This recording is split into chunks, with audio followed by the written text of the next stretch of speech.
Vendredi soir, j'étais dans mon bureau en train de passer en revue les candidats à un emploi. J'étais directeur régional pour une entreprise chimique fournissant des produits pour le contrôle des mauvaises herbes, les engrais et la rétention d'eau dans le sol. Notre entreprise dépendait des agriculteurs et était connue pour ses produits respectueux de l'environnement. Cathy, mon assistante de direction, m'a informé que les 8 créneaux d'entretien étaient confirmés pour lundi avant de me souhaiter une bonne nuit. Chaque jeudi, je voyageais pour une réunion commerciale d'une demi-journée, offrant ainsi une soirée entre amis à ma femme. Au fil des ans, les dépenses pour une baby-sitter s'étaient avérées utiles. Mes visites apportaient un soutien crucial à nos représentants commerciaux, et notre faible taux de rotation était considéré comme une réussite. Malgré les efforts de l'entreprise pour changer ma routine, je trouvais la conduite solitaire précieuse pour la réflexion. Avec une famille exigeante, c'était une rare occasion de calme. Mon employeur avait accordé à ma fille une bourse complète, et ma femme avait accepté un nouveau poste au gouvernement fédéral. Tous les 15 jours, mes parents prenaient nos enfants, nous donnant à ma femme et à moi le temps seul dont nous avions grandement besoin. Ce cadeau avait un impact significatif sur notre mariage, nous permettant de nous redécouvrir. Sans cela, nous aurions peut-être fini par divorcer. Il restait environ 3 mois avant la fin prévue, car ma fille aînée, Amy, était censée travailler dans le bureau du sénateur à Washington, avant de commencer son diplôme de premier cycle en sciences politiques. Il y a quelque temps, mon père, avec mon consentement, a acheté des kits Ancestry.com pour chacun de nos 3 enfants. Les kits Ancestry.com sont des ensembles de tests génétiques proposés par Ancestry.com. Ils permettent aux individus d'explorer leurs origines génétiques en analysant leur ADN pour identifier des informations sur leurs ancêtres, leur héritage et leurs éventuels liens familiaux. Ces kits sont conçus pour offrir des résultats ludiques et informatifs sur la généalogie et les relations familiales. Nous savions qu'une correspondance ne se produirait que si l'un de leurs proches avait également soumis son ADN au même programme.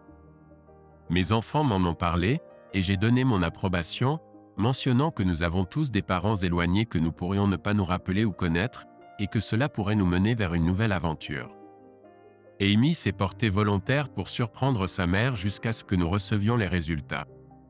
Ce week-end, nous sommes allés à Nashville et étions en route pour rentrer chez nous le dimanche. Ma femme avait organisé ce voyage spécial pour créer un autre souvenir précieux dans le voyage de notre vie. J'ai rencontré ma femme Gabrielle lors de ma dernière année d'université lors d'un match de football, où je travaillais comme vendeur dans les gradins. Elle était la plus jeune fille de l'entraîneur médical de l'équipe et recevait toujours des billets gratuits. Après une altercation avec son petit ami, je me suis retrouvé au milieu de la bagarre. Je me suis réveillé à l'hôpital avec la tête bandée et j'ai appris que j'avais 25 points de suture à cause d'une blessure au front. Gabrielle m'a rendu visite tous les jours et a rencontré ma famille avant que je ne me rétablisse complètement du coma dans lequel j'avais été plongé pendant presque une semaine. Quand ma vision a commencé à s'éclaircir, j'ai vu une femme inconnue se tenant devant moi, et pendant un moment, j'ai pensé qu'elle était un ange me guidant. Quand je me suis réveillé de mon sommeil, la femme inconnue était partie, et Gabrielle était à mes côtés pendant que je reconstruisais lentement ma vie. Bien qu'elle ne m'ait jamais rien demandé, nous avons finalement commencé à sortir ensemble et nous nous sommes ensuite mariés. Mesurant 1,68 m avec de longs cheveux blonds, des yeux bleus profonds, presque noirs, et une silhouette qui faisait craquer les hommes, Gabrielle et moi nous sommes mariés. Au bout de 5 ans, nous en étions tous les deux arrivés à un point où nous étions prêts à prendre des chemins différents, et je ne pouvais pas comprendre pourquoi ni comment nous nous étions éloignés. En rentrant chez nous, nous nous sommes arrêtés chez Lambert. J'ai toujours eu l'impression que ce restaurant prospérait Gabrielle à sa réputation. Le clou du spectacle pour eux était de lancer de gros pains à travers la salle pour que les clients les attrapent, car le reste de la nourriture était médiocre. Nous avons visité ce piège à touristes car cela évoquait des souvenirs de la cuisine de la mère de ma femme. Dois-je en dire plus ? Ma femme a tendu la main pour couper le son de notre système audio, indiquant son désir d'avoir une conversation sérieuse. J'ai discrètement activé l'enregistreur dans la poche de ma veste, une tactique que j'utilisais pour assurer la confidentialité. « Ed » demanda ma femme Gabrielle, « as-tu déjà envisagé d'avoir une liaison ?» Ma réaction initiale a été la confusion, suivie par la curiosité quant à son intérêt soudain pour le sujet. J'ai dû me composer avant de répondre. Gabriel, soyons honnêtes. Ai-je commencé? Il est naturel pour tout le monde d'envisager l'idée d'une liaison. La vraie question est si j'ai agi en conséquence, et la réponse est non. Pourquoi pas? Insista Gabriel. Parce que lorsque nous nous sommes mariés, j'ai prononcé des vœux qui ont encore de l'importance pour moi aujourd'hui, et j'expliquais. Gabriel a argumenté que les attitudes de la société envers les vœux de mariage avaient changé, suggérant que je devrais les ignorer et envisager de trouver une maîtresse compatible. Elle a même offert son approbation inconditionnelle. Sa perspective m'a troublé, car elle semblait cautionner l'utilisation d'autres personnes pour sa propre satisfaction. C'était un aspect d'elle que je n'avais jamais observé auparavant, me poussant à questionner ses motivations. Pourquoi est-il si crucial pour toi que j'ai une liaison avec ta bénédiction? Ai-je demandé. Gabrielle, qui avait toujours une réponse, est restée silencieuse pendant 5 minutes. Son silence inhabituel m'a laissé réfléchir à ses véritables intentions. J'étais convaincu qu'il y avait quelque chose qui clochait dans nos vies, et j'étais déterminé à le découvrir. Environ 1 heure plus tard, alors que je conduisais, ma femme a de nouveau coupé le son. Sentant le besoin de prudence, j'ai activé l'enregistreur. Je suis désolé, Ed, a avoué Gabriel. Je suppose que j'ai été influencé par trop de romans romantiques. Avec ces mots, elle a repris le son, espérant clore le sujet. Cependant, son intérêt soudain pour de tels livres, qu'elle avait toujours méprisés, a éveillé les soupçons aussi bien chez moi que chez nos enfants. Gabriel prendrait les derniers de ses livres à sa mère et les disposerait chez elle. Alors que je terminais les 40 derniers miles du trajet, je réalisais que j'ignorais ses activités du jeudi soir avec ses amis. Nous ne le considérions pas comme un sujet de préoccupation ou de signification. Lors des rares occasions où j'étais à la maison, elle ajustait volontiers ses plans pour être avec moi. Jusqu'à aujourd'hui, je n'avais aucune raison de douter de ces soirées car j'avais une confiance totale en elle. Le problème auquel je devais faire face était que la récente conversation me faisait remettre en question la nature de ces soirées de bachelorette du jeudi soir. Fréquentait-elle les bars avec ses amis et entretenait-elle des relations douteuses comme des aventures d'un soir? En arrivant chez moi, j'ai réalisé que je devais découvrir la vérité sur ces rassemblements de bachelorettes. Nous sommes arrivés dans notre allée alors que nos enfants arrivaient avec mes parents. Une fois à l'intérieur, j'ai offert un riz and coke à mes parents. Ils ont partagé leurs activités du week-end avec les enfants. Pour eux, passer du temps avec leurs petits-enfants n'avait pas de prix. Selon eux, ce sont les petits-enfants qui les maintiennent jeunes et à jour. Chaque activité était adaptée à eux, exposant mes parents à de nouvelles expériences. Ils sont restés environ 1 heure avant de partir. Je les ai accompagnés jusqu'à la voiture. Ed, quand serait le meilleur moment pour nous de passer à ton bureau demain pour une conversation privée? A demandé mon père discrètement. J'ai des entretiens toute la journée. Disons dans environ 3 heures. Quel que soit le problème, je suis là pour toi, ai-je répondu. Le problème ne concerne pas maman et moi. Il concerne ta femme et sa plus jeune fille, chuchota papa. D'accord, papa, je peux le faire. Je passerai chez toi après le travail et nous pourrons arranger ça en 1 demi-heure, et je dis suffisamment fort pour que Gabriel entende à travers la fenêtre. Après les avoir regardés partir, j'ai récupéré mes clés de voiture et ma boîte à outils à l'intérieur. Salut, chérie, ai-je dit. Je dois passer chez mon père demain et lui préparer quelque chose après le travail, donc je pourrais être quelques minutes en retard. Je t'ai entendu par la fenêtre, a dit Gabriel. Ne t'inquiète pas, on peut manger un peu plus tard. Mon père est arrivé à l'heure avec ma mère et a été escorté dans mon bureau. Nous nous sommes assis au bureau et avons attendu que le café soit apporté. Dès l'arrivée du café, Cathy a fermé la porte de mon bureau, prête à partir.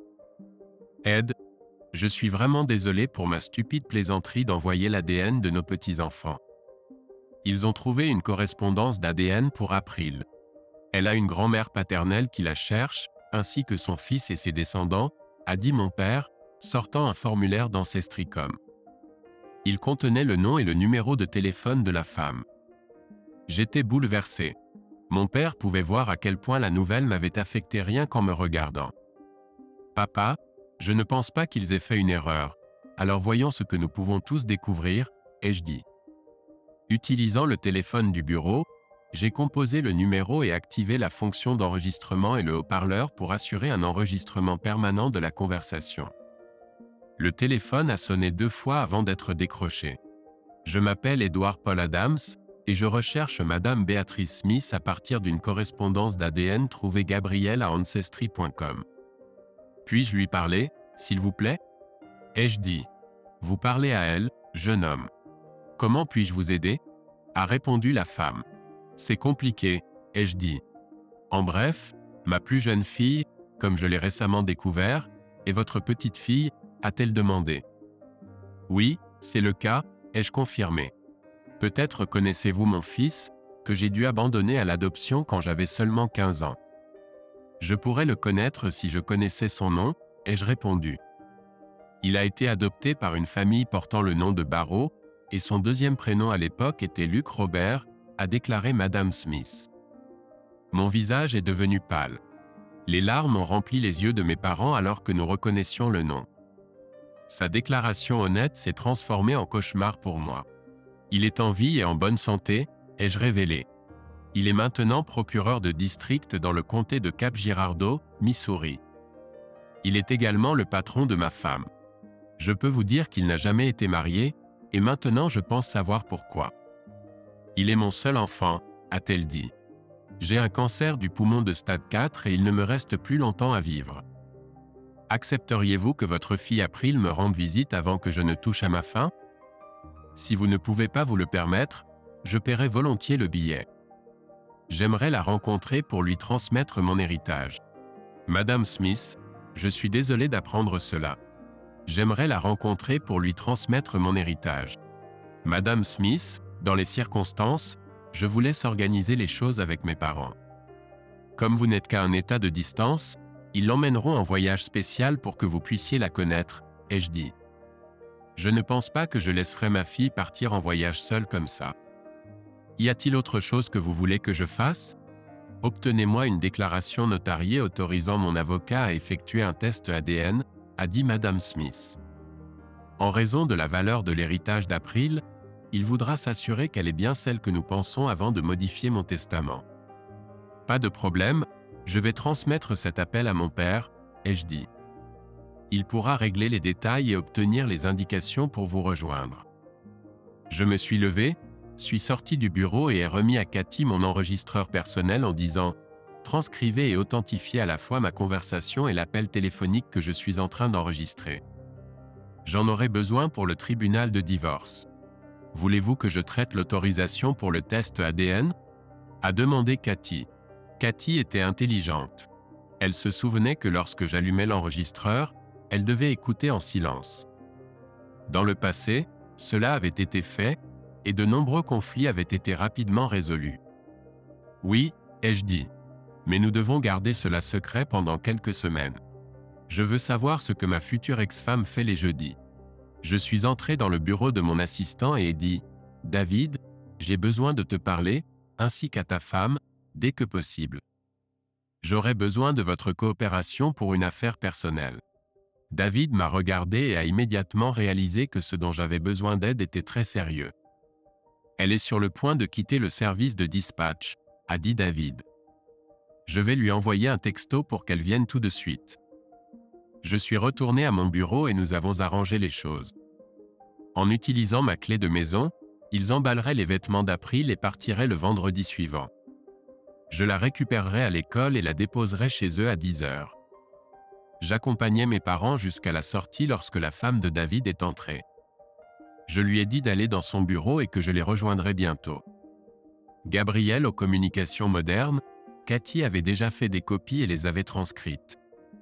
J'ai donné une copie à David et Cheryl pour qu'ils lisent. J'ai suggéré qu'ils se familiarisent d'abord avec la conversation entre ma femme et moi.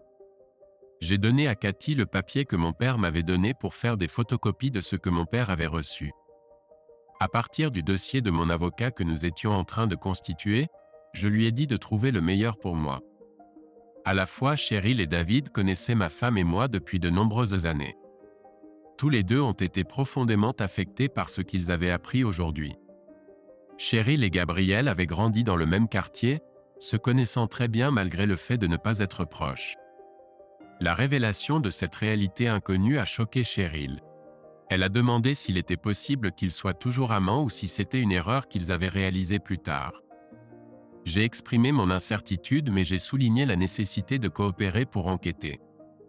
Dans les semaines à venir, j'ai arrangé pour que David utilise la voiture de société pour ses réunions de vente, tandis que Cheryl conduirait la voiture de David pour éviter les soupçons.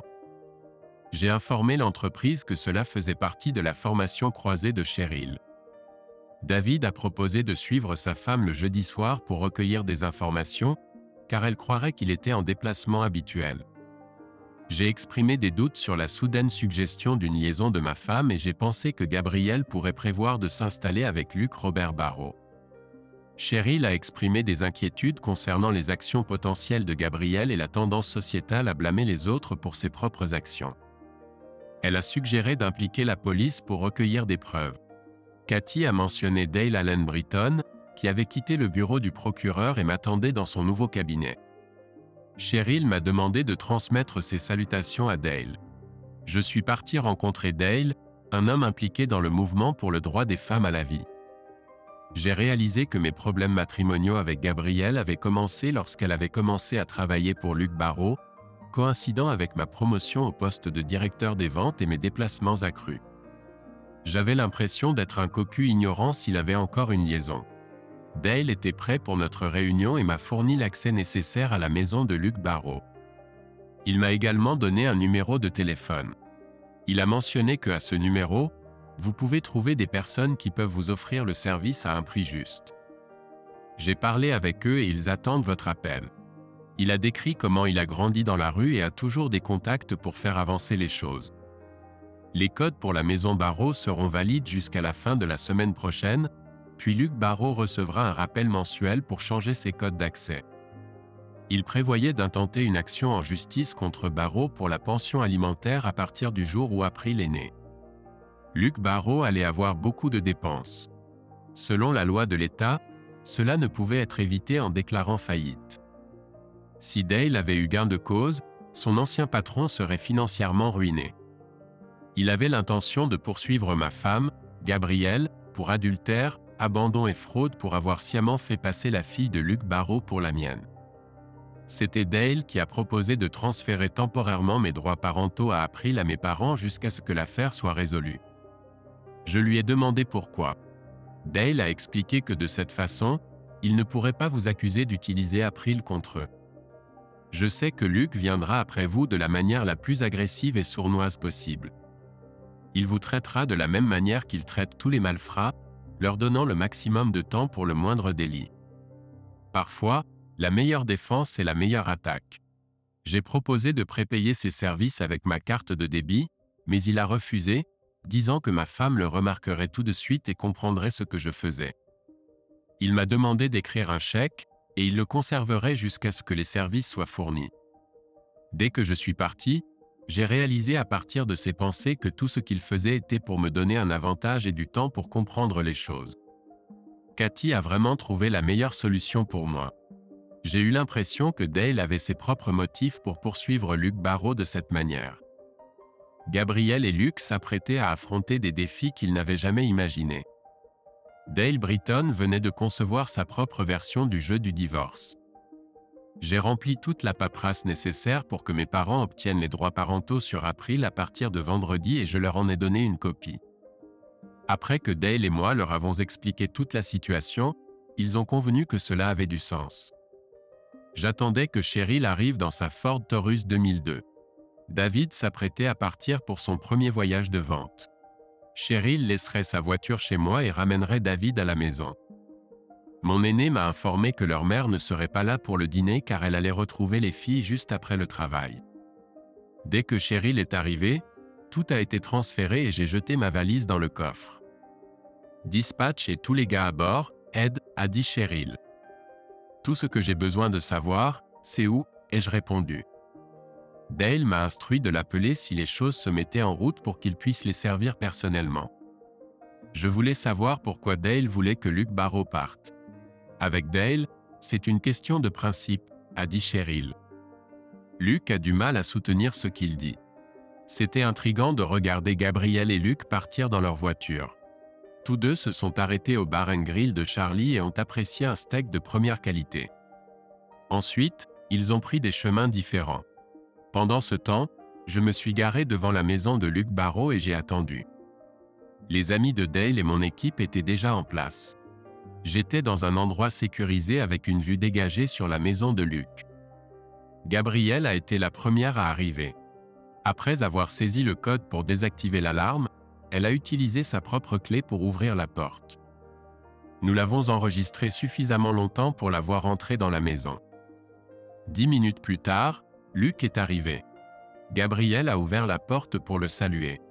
Son chemisier était complètement ouvert et son soutien-gorge manquait. Son décolleté généreux était clairement exposé. Luke a enlacé Gabrielle et lui a donné un baiser profond et affectueux sur les lèvres. Pendant qu'ils s'embrassaient, j'ai remarqué ses mains commencer à caresser ses seins. Une fois qu'ils ont fermé la porte, j'ai arrêté de filmer. 6 des 8 pièces de la maison de Luke étaient équipées de vidéosurveillance et de micros. Le fils du voisin de Luke Barrow purgeait une longue peine de prison. Il nous a permis d'utiliser sa maison comme quartier général. Toutes les images capturées à la résidence Barrow étaient diffusées en direct sur toutes les pages Facebook auxquelles elles étaient liées. Nous avons découvert qu'une équipe suivait ma voiture car Gabrielle croyait que je tomberais dans le piège et chercherais une nouvelle maîtresse dès cette nuit-là. Comme elle connaissait mon emploi du temps, ils ont organisé une prostituée qu'ils avaient engagée et qui connaissait mes préférences. J'ai envoyé un message à Cheryl pour lui faire part de ce que je venais d'entendre. Elle a appelé son mari David pour l'avertir qu'il était suivi.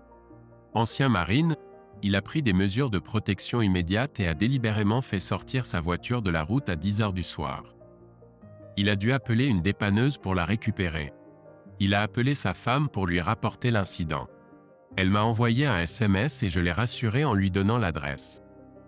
Pendant que j'attendais de voir ce qui allait se passer, je me suis faufilé jusqu'à la résidence des Barrow et j'ai retiré les valves de tous les pneus de leur voiture pour les empêcher de partir. Les amoureux ne pourraient pas partir pendant longtemps. Les policiers, avec leurs gyrophares bleus clignotants, sont arrivés à la maison et ont commencé à chercher Gabrielle Adams.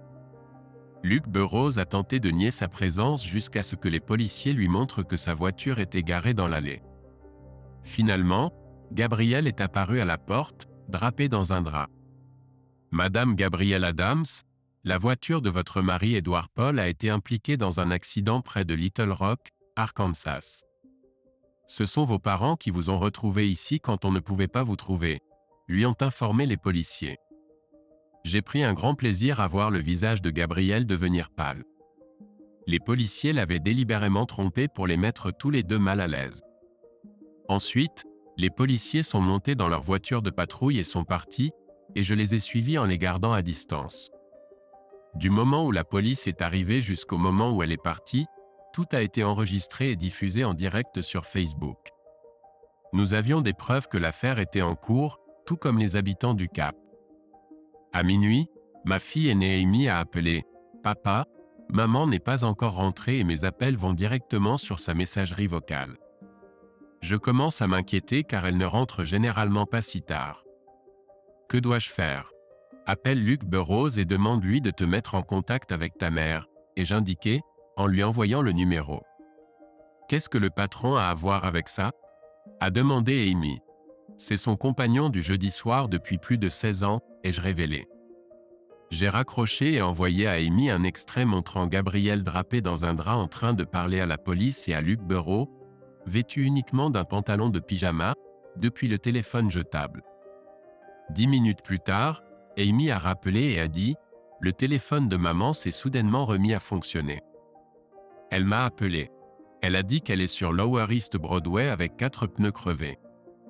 J'ai réalisé qu'elle mentait et je lui ai dit que cela ne pouvait pas être vrai car c'était juste à côté de la maison de Luke Burrows.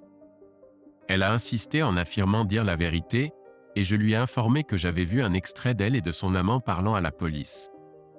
Elle m'a demandé de lui envoyer l'extrait. Maman ne pouvait pas m'expliquer pourquoi elle portait un drap. J'ai demandé que la porte d'entrée soit ouverte car je n'avais pas prévu son retour pour plusieurs heures.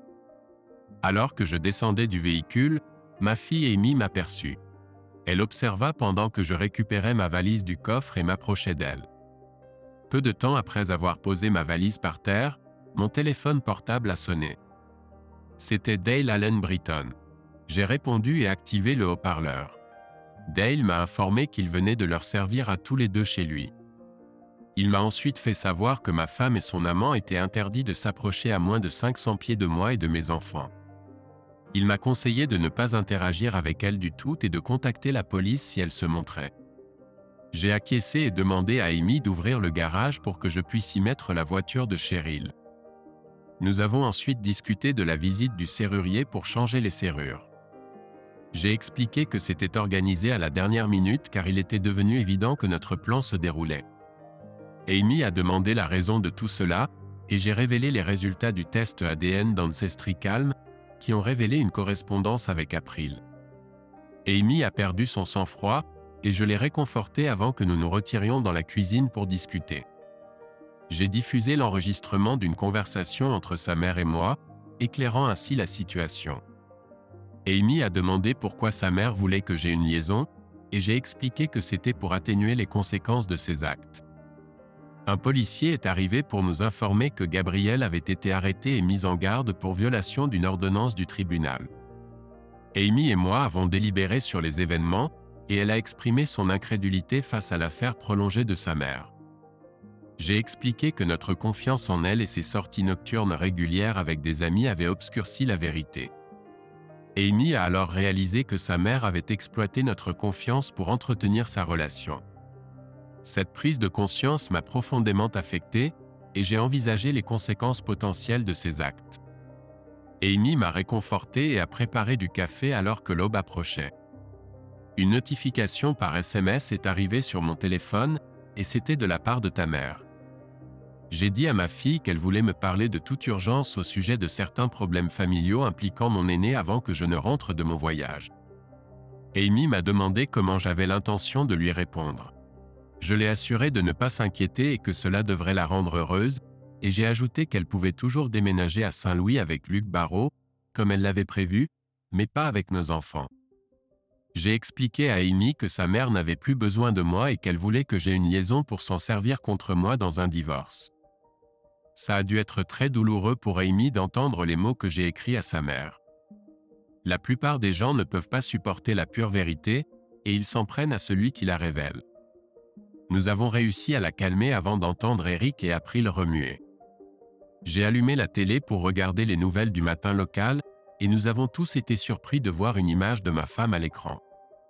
Mon fils a monté le volume par curiosité. À ce moment-là, j'ai eu de la peine pour mes enfants car Luc et elle parlaient de ma stupidité et de mon imbécilité. Ensuite, le reporter a pris la parole. Après avoir regardé 5 heures de comportement en direct sur Facebook de l'amant de longue date, leur plan de piéger Edward Adams avec une prostituée professionnelle pour qu'elle le divorce et prenne tout ce qu'il avait les a stupéfaits. Dans la scène suivante, Dale les poursuit tous les deux. Le reporter a expliqué les motifs des poursuites. Alice est accourue vers moi et s'est assise sur mes genoux en pleurant. C'était une façon extrêmement désagréable pour une fille de 16 ans d'apprendre que son père n'était pas son père biologique, mais l'amant de longue date de sa mère. Eric a résumé en disant « Si tu n'es qu'une merde aux yeux de ta mère, qu'est-ce que ça fait de nous tous ?» Une fois qu'April s'est calmée, Amy m'a aidé à expliquer ce qui s'était passé depuis le retour de ma mère et moi de Nashville. J'ai appelé l'école et leur ai demandé de les libérer de l'école pour vendredi et lundi pour leur donner le temps de s'adapter et de gérer leurs émotions. Nous étions sur le point de commencer le petit déjeuner quand April a dit « Papa, le chef de la police arrive ». Ça a attiré notre attention et nous avons monté le volume à nouveau. Il a été annoncé publiquement que Gabriel Adams et Luc Barrault, notre actuel procureur de district, font l'objet de poursuites pénales. Une force spéciale de l'ensemble du comté est en train d'être constituée pour enquêter.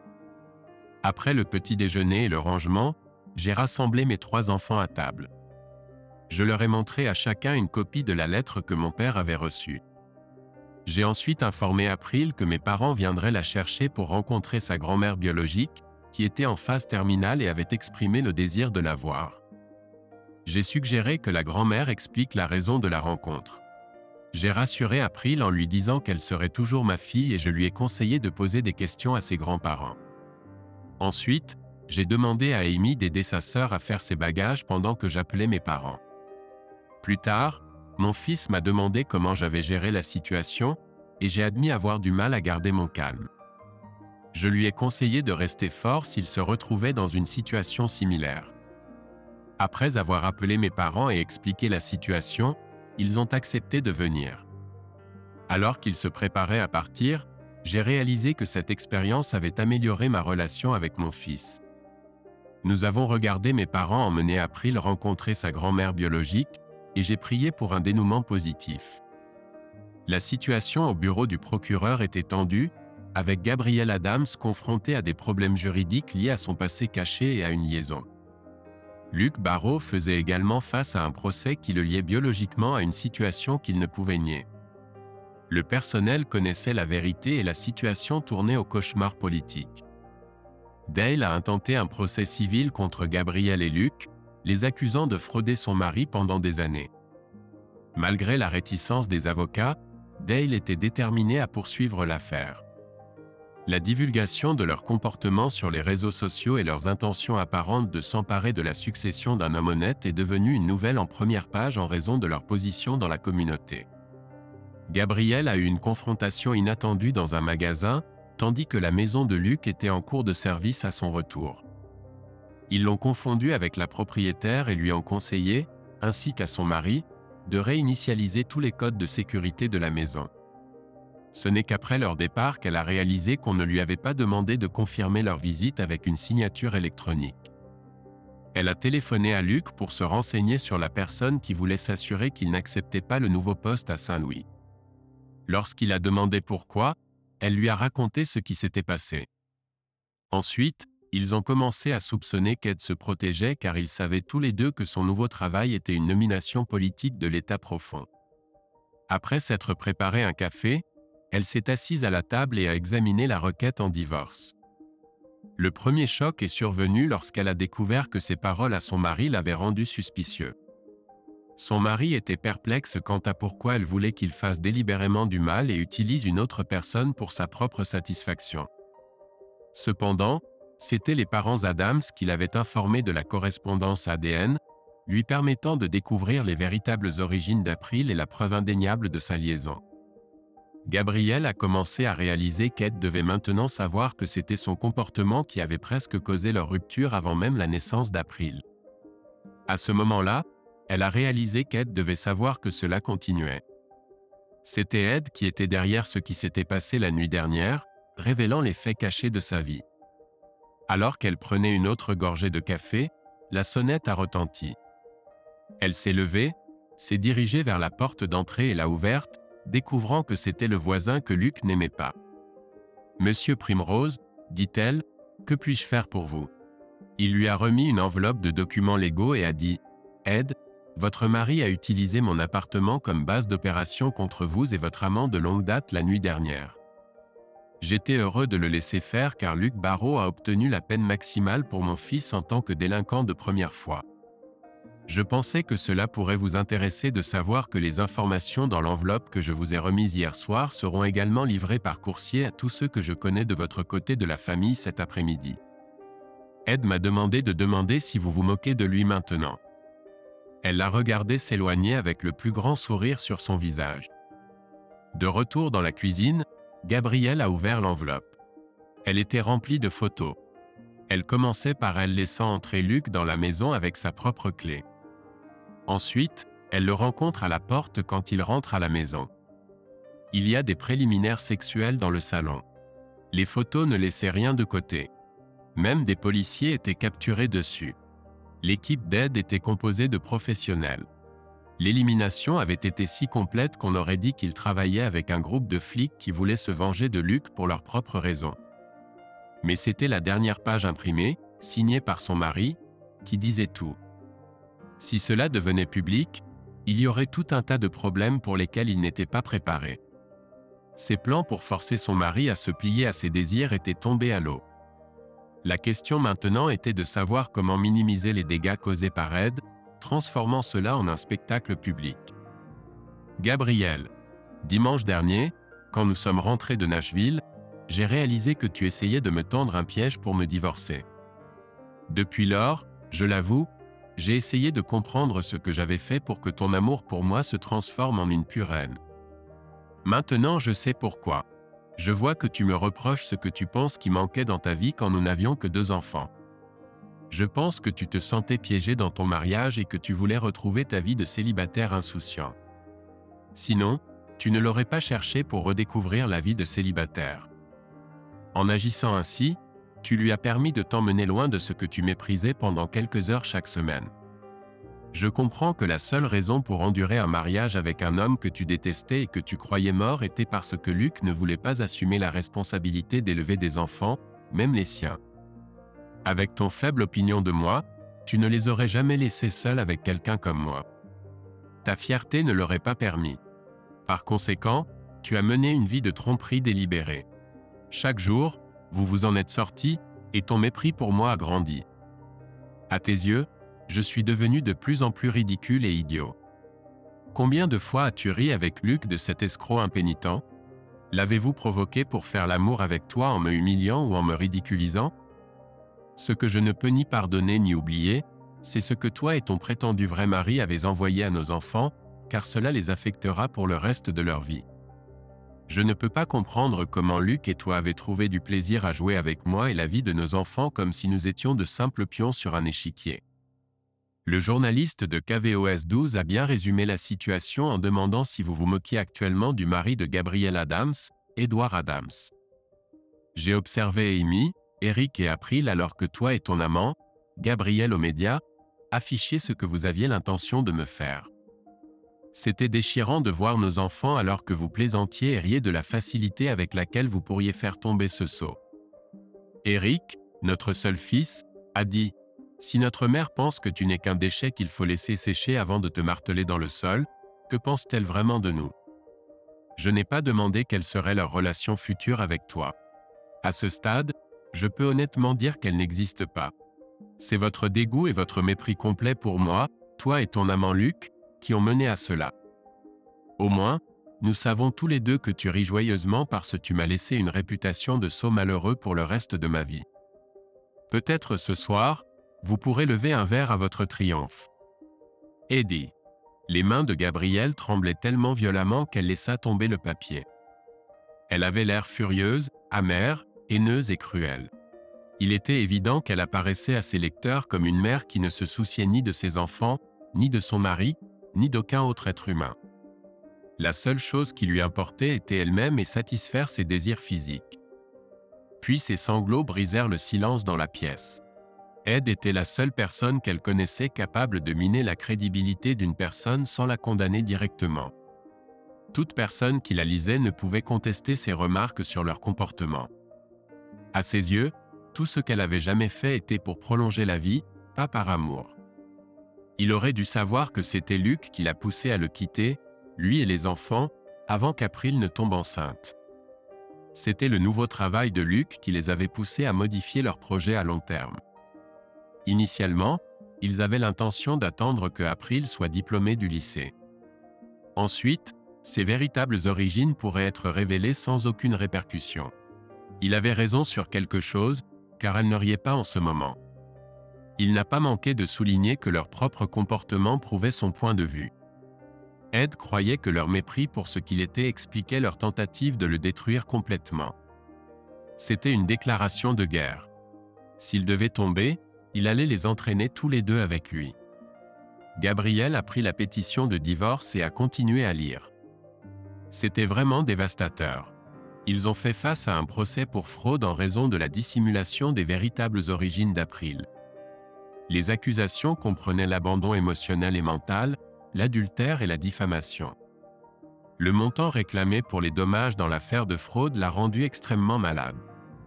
S'il perdait, Luc et elle se retrouveraient sans rien pendant longtemps. Ed et son avocat ont soutenu qu'ils ne pouvaient plus voir Ed sous un jour aussi négatif. Samedi a été chaotique pour moi et mes 2 enfants aînés. Nous avons eu de la famille qui nous rendait visite dès le matin jusqu'à 4 heures de l'après-midi. Les parents de Gabriel, ses 2 frères, une sœur et leurs conjoints sont venus nous soutenir. Tout le monde a apporté ses plats préférés. Même mon frère et ma sœur sont venus de l'extérieur de la ville pour prendre de mes nouvelles. Ils ont tous eu du mal à comprendre comment ils avaient pu être trompés par Gabriel pendant si longtemps. Ils ont convenu que ses actions sur les réseaux sociaux étaient la preuve de ses intentions haineuses. Mon beau-père et moi sommes sortis sur la terrasse arrière pendant quelques minutes. Il m'a assuré qu'il tiendrait tout le monde à l'écart jusqu'à ce que je me calme. Il est resté avec moi jusqu'à ce que les choses se calment. Il a mentionné la modification de notre testament, indiquant que ce qui aurait dû revenir à Gabriel serait divisé entre mes 3 enfants. Mon père m'a appelé pour me informer de la rencontre d'April avec Madame Smith et comment cela s'était bien passé. L'avocat a obtenu l'échantillon de sang dont il avait besoin et a ensuite eu une conversation privée avec mon père. J'ai assuré à mon père que Dale Britton était interdit de s'approcher à moins de 500 pieds de nous. C'était une journée chargée avec des membres de la famille offrant leur soutien. Nous sommes restés à la propriété de Madame Smith en tant qu'invités. April loge maintenant chez Madame Smith, et son avocat a mentionné que Madame Smith semblait vraiment heureuse. Mon père a expliqué qu'il avait eu l'occasion de parler à Béatrice seule et avait discuté de ma vie avec elle. Elle a exprimé sa gratitude pour nos conseils sur la gestion de sa situation patrimoniale. Elle prévoit de tout laisser dans un trust au nom d'April pour que je le gère jusqu'à ses 25 ans. J'ai demandé à mon père de me texter quand ils partiront pour que je puisse être là quand ils ramèneront April à la maison avant de raccrocher. J'ai envoyé un message à April pour lui faire savoir que nous lui manquons tous et j'ai aussi salué papa. Avant l'arrivée de David et Cheryl dans ma voiture, nous avons enfin trouvé le temps d'organiser tout. J'ai dû m'excuser auprès de Cheryl pour avoir oublié de lui rendre sa voiture. Cheryl a mentionné que le chef de la police voit une opportunité de faire tomber Luc Barrault et qu'il collabore avec Dale. Dale lui a remis des éléments douteux à examiner pour les enquêteurs. David a mentionné qu'à son retour, tout le personnel était morose et bouleversé. Je leur ai informé de manière générale que certains d'entre nous étaient au courant de ce qui se passait depuis la plupart de la semaine et avaient aidé autant que possible. J'ai dit, cela a été un véritable montagne russe émotionnelle depuis jeudi soir. Les enfants ont encore du mal à gérer cela par moments, donc je prends aussi congé lundi, et j'ajoutais. Cheryl a demandé des nouvelles de Gabriel, à quoi j'ai répondu que je n'avais rien entendu depuis jeudi soir. Ma plus jeune fille m'a appelé tôt dimanche matin et m'a demandé si elle et ses grands-parents pouvaient rentrer tard lundi. J'ai accepté, et elle m'a remercié de l'avoir laissé rentrer. Elle a expliqué que Madame Smith l'avait aidé à accepter que l'infidélité de sa mère n'était pas de sa faute. « Je t'aime, papa », a-t-elle dit avant de raccrocher. Lundi soir, Amy, Eric et moi avons accueilli mes parents à la maison. Dès que ma plus jeune fille est sortie de la voiture, elle s'est précipitée dans mes bras. C'était agréable de la voir à la maison. Mes parents avaient l'air stressés et fatigués. Ils m'ont parlé de leur impression de Madame Béatrice Smith. Quand nous sommes partis, elle était calme, a dit mon père. Maman m'a remis une enveloppe de documents légaux remis par l'avocat de Madame Smith. À l'intérieur se trouvait une lettre et un chèque de 50 000 $. La lettre exprimait sa gratitude et reconnaissait l'éducation d'April. J'ai tout expliqué à mes parents autour d'une tasse de café et partagé qu'émotionnellement, tout était derrière nous en tant que famille. Le reste de la semaine s'est bien déroulé, mais Gabriel a essayé de contacter chacun de nos enfants par téléphone portable et on lui a dit de ne plus appeler. Le siège social de l'entreprise était ravi que je ne dirige plus les réunions de vente et a commencé à chercher un directeur des ventes pour la première fois en une décennie. J'étais dans mon bureau en train de passer en revue les chiffres de vente du mois lorsque Cathy est apparue à la porte et s'est exclamée « Les ennuis se préparent ». J'ai levé les yeux vers elle et ai demandé « Quel est le problème maintenant ?» On m'a informé que votre récente lettre à Gabriel avait été publiée sur le site web d'un journal du Missouri du Sud. Je suis allé sur le site web et ai consulté la section « Exprimez-vous » avec Cathy lisant par-dessus mon épaule et finissant en larmes. J'ai expliqué que je l'avais écrite dans un moment de détresse émotionnelle et que j'avais peut-être paru trop dur. Cathy n'était pas d'accord, affirmant « Tu as simplement énoncé ce que son comportement à long terme indique. » Luc a bénéficié d'une relation à long terme sans avoir à en subir les conséquences, ai-je acquiescé. Il est rare que la communauté soit témoin des répercussions des actions de quelqu'un de manière aussi publique, a remarqué Cathy. En tant que féministe, j'ai prôné l'égalité et l'émancipation pendant la majeure partie de ma vie, ai-je lu à voix haute. Ce qu'ils ont fait a terni notre mouvement à jamais. Gabriel et Luc se sont retrouvés exclus du bar-restaurant de Charlie en raison de la connaissance publique de la lettre publiée. Conscients des conséquences de leurs actes, ils ont quitté le restaurant et sont tombés sur les parents de Gabriel, qui ont exprimé leur désapprobation. Gabriel est parti en larmes, comprenant l'irréversibilité de ses choix. De retour chez Luc, ils ont vu les commentaires méprisants du public sur le site web, réalisant l'ampleur de l'animosité du public à leur égard. 3 mois plus tard, j'étais assis sur le siège passager de ma voiture, accompagnant April à Wichita, Kansas, suite au décès de sa grand-mère. April a eu du mal à faire face à la perte, étant devenue proche de sa grand-mère Gabrielle à des appels téléphoniques fréquents. Amy et Eric ont apporté leur soutien, et nous sommes tous devenus plus proches par la suite, bien que je sois resté discret sur le fait de commencer à fréquenter quelqu'un, me sentant hésitant après des expériences passées. Luc et Gabriel avaient déménagé à Saint-Louis. Il avait reçu l'autorisation des autorités fédérales de commencer le travail en avance. Le comté était prêt à le libérer tôt s'il remboursait les dépenses contestées totalisant plus de 45 000 $. Il résidait dans un appartement loué de 2 chambres, se préparant à la possibilité de déclarer faillite en raison d'un procès civil imminent. Selon les réglementations sur la faillite du Missouri, il n'était autorisé à conserver que 10 000 $ chacun. Notre divorce a été finalisé conformément aux lois de l'État. Gabriel était tenu de verser une pension alimentaire pour les enfants lorsqu'il était à l'école et de couvrir 50% de leurs dépenses de subsistance s'ils résidaient sur le campus. Le procès pour fraude civile était prévu dans 2 semaines. Mes enfants et ses proches continuaient de refuser de communiquer avec elle. Elle avait appris de première main que les gens ne peuvent endurer que jusqu'à un certain point avant de partir pour de bon. April a dû subir une réunion avec son père biologique, organisée par l'Agence de protection de l'enfance de l'État. La rencontre ne s'est pas bien passée pour lui. Elle lui a informé que sa grand-mère lui avait dit que lui, tout comme son père biologique, était un toxicomane qui ne devrait pas être autorisé à approcher une femme. En présence des responsables de la protection de l'enfance, April a déclaré que sa mère et lui étaient morts pour elle. Nous avons assisté aux funérailles de sa grand-mère. Par la suite, l'avocat nous a révélé l'importance substantielle de son héritage à tous les deux. C'était accablant pour nous deux.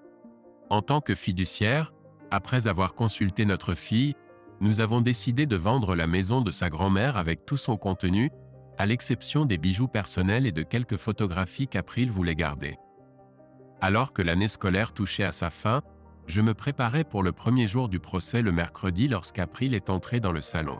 « Papa, pourrais-tu organiser une réunion avec Luc, maman et leurs avocats pour nous rencontrer, Dale et moi, mardi ?» a demandé April. « Je pense que oui, mais pourquoi ?» ai-je demandé. « Je veux qu'ils voient le véritable coût de leurs actions, » a expliqué April. Grand-mère Béatrice me l'a suggéré. J'ai appelé Dale et nous avons conclu un accord. C'était une belle journée ensoleillée alors que nous étions assis avec Luc, Gabriel et leurs avocats. J'ai demandé cette réunion, a déclaré April. À mon père biologique, je veux lui informer de ce qui suit. L'endroit où se trouve votre père et sa demande de le visiter en prison. Il purge une peine de prison à vie pour le meurtre du mari de sa maîtresse. Vous devez réaliser que vous êtes le produit d'un viol commis par une cousine éloignée lorsqu'elle avait 14 ans.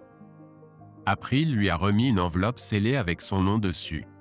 J'ai savouré les expressions qui sont apparues sur les visages de Luc et Gabriel. Vous devez savoir que ma grand-mère biologique m'a laissé plus de 100 millions de $ à placer en fiducie pour mon père Edward Adams jusqu'à mes 25 ans. Ça aurait été à vous, Luc, si elle ne m'avait pas découverte, a déclaré April. Lorsqu'elle a découvert comment j'ai été conçu et ce qui en est résulté, ses opinions sur la morale et les normes ont basculé. C'est à ce moment-là qu'elle vous a renié. Aux yeux de ma grand-mère, Ce que vous avez fait tous les deux était répugnant. Dale Britton, ma fiducie, paiera les frais juridiques de mon père, a déclaré April. Luc et maman, vous pouvez essayer de vous réconcilier avant d'aller au tribunal, car si nous devons le faire, nous irons jusqu'à la Cour suprême. Maman, tu dois réaliser que même si tu m'as créé dans le péché, cela ne te donne pas le droit de le considérer acceptable. Heureusement, ma grand-mère biologique m'a fait réaliser que ce sont les opinions de mon père sur la morale, les principes et les normes qui me définissent. Ouais, j'ai quitté cette réunion à la fois fière et humble. Ma fille avait tout dit.